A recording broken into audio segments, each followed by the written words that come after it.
When Sophia was a teenager, doctors told her that her acne and her unpredictable periods were normal for her age.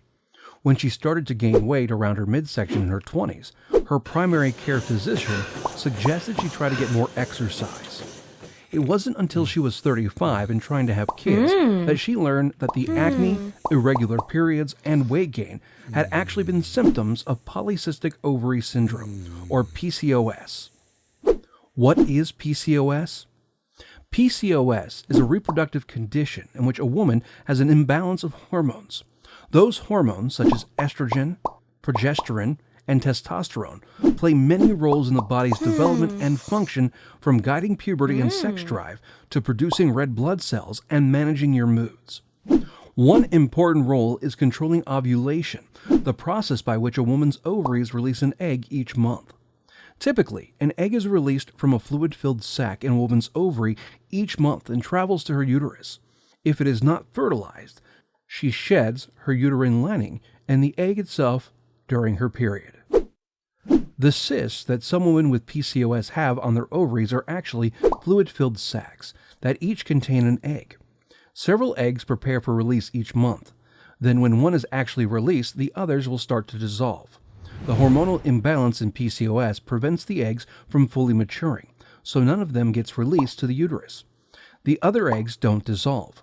The fluid-filled sacs that contain the immature eggs collect on the ovaries and look like cysts.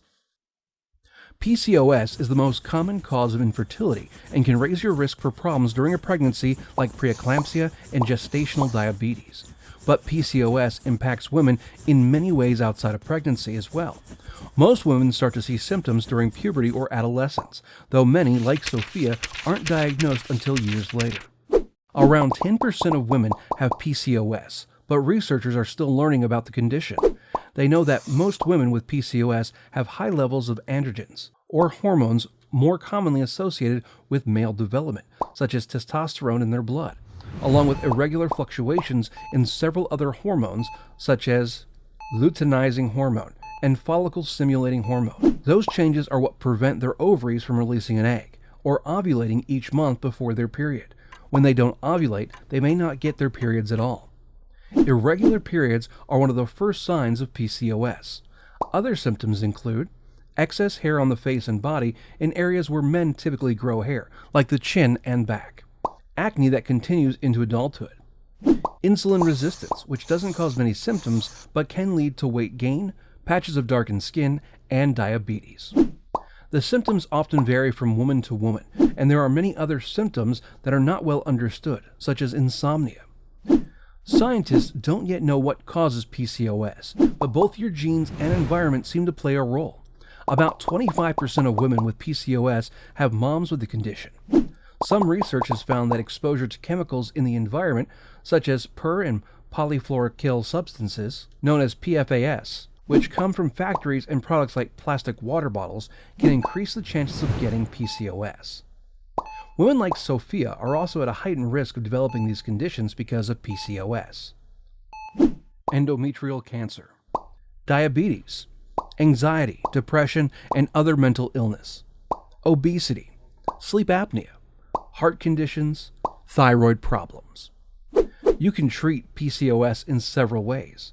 Whether you're prescribed medication, and which kinds will depend on your symptoms and your goals, because PCOS can look so different in different people. Tracking your symptoms over time may help you and your provider customize a plan that addresses your concerns. Diet and exercise can be a powerful combination when managing weight, insulin resistance, mental health conditions, heart problems, and other symptoms and risks of PCOS. Since simple carbohydrates like white pasta and potatoes can add to insulin resistance, experts may recommend a low-carb diet for women with PCOS. Some studies show women with PCOS have chronic inflammation. For these women, the anti-inflammatory diet may help dampen symptoms. Your provider will also probably suggest that you exercise for at least 30 minutes daily, 5 days a week if possible. For many women, diet and exercise can lower the risk of PCOS and manage most symptoms. It can even help stave off complications like cancer and depression. Had she been diagnosed prior to trying to get pregnant, Sophia's doctor may have recommended she try taking hormonal birth control pills. These lower androgen levels throughout your body can help with symptoms like acne and facial hair. They also help you menstruate more regularly, lowering your risk of endometrial cancer. Birth control pills can come with many side effects, such as bleeding outside of the week you're supposed to get your period, migraines, nausea, breast tenderness, blood clots, mood changes, or depression. In many cases, individuals may try a few different brands with different levels of hormones to find the one that works best for them with the fewest side effects. Another common option for medicinal treatment is androgen blockers like spironolactone. Androgen blockers stop hormones like testosterone from affecting you and can be helpful for those with facial hair and acne. Spironolactone is a diuretic, meaning it makes you urinate more. It's often prescribed for heart failure. When taking it, you need to pay attention to signs of dehydration, such as dizziness and fatigue.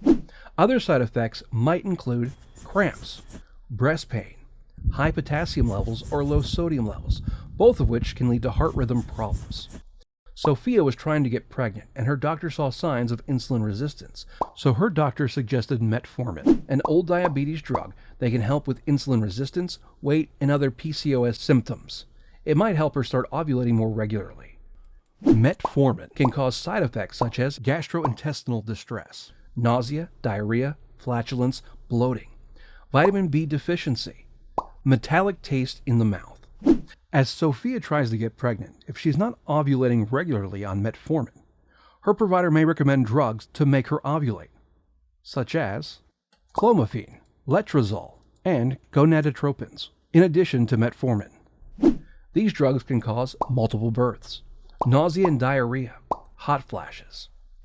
Whether you take medicine or not, paying attention to your mental health with PCOS is important.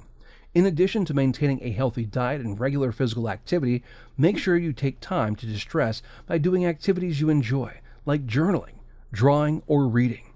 PCOS is a lifelong condition, and we're still learning about all it does. There's no known cure for PCOS, but you can manage it with diet, exercise, and medicine. MedShadow helps protect our health, our family, and ourselves from medical harm, including the side effects of medications, by providing informative videos like this. Like, share, and subscribe for more health videos. Learn more about symptoms, conditions, and side effects at medshadow.org.